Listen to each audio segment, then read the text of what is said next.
Shalom à tous, bienvenue à l'heure de la Rhapsodie. Le thème de ce samedi 14 octobre 2023, c'est plus qu'humain. Nous prenons 1 Jean chapitre 5 verset 11 à 12 qui dit: Et voici ce témoignage, c'est que Dieu nous a donné la vie éternelle et que cette vie est dans son Fils. Celui qui a le Fils a la vie. Celui qui n'a pas le Fils de Dieu n'a pas la vie. Pasteur Christ dit: Christ en vous signifie la vie éternelle en vous. La vie éternelle est la vie et la nature de Dieu, la vie de Dieu. Remarquez les temps dans notre écriture thématique. Elle dit que Dieu nous a donné la vie éternelle. Ce n'est pas une promesse.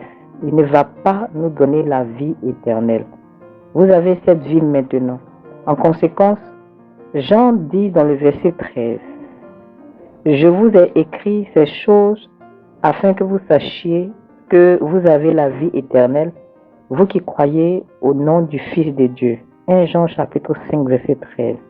Il veut que vous sachiez que vous êtes plus qu'humain. Votre vie humaine a été supplantée par la vie et la nature de Dieu.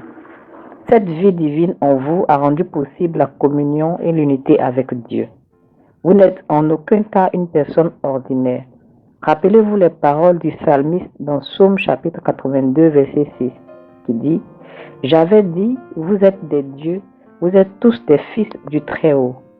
La même vérité est mentionnée et réitérée par le Seigneur Jésus dans Jean 10 verset 35 quand il a dit: Si elle a appelé Dieu ceux à qui la parole de Dieu a été adressée, et si l'écriture ne peut être anéantie, nous sommes des dieux.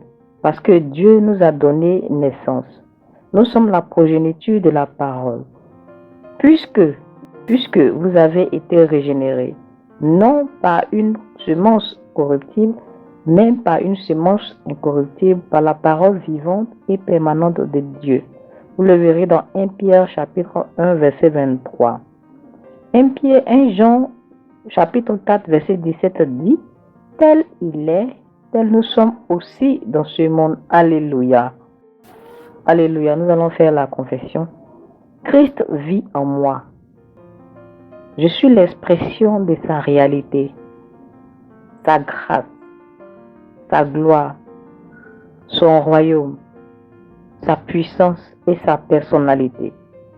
Je suis l'expression de sa plénitude. Il est ma plénitude. Les défis auxquels je dois faire face dans la vie ne font aucune différence. Il y a une force, une habilitation en moi qui m'aide à surmonter les barrières. Tout, peu importe ce dont je pourrais avoir besoin, est à l'intérieur du plus grand qui vit en moi. Gloire à Dieu. Amen.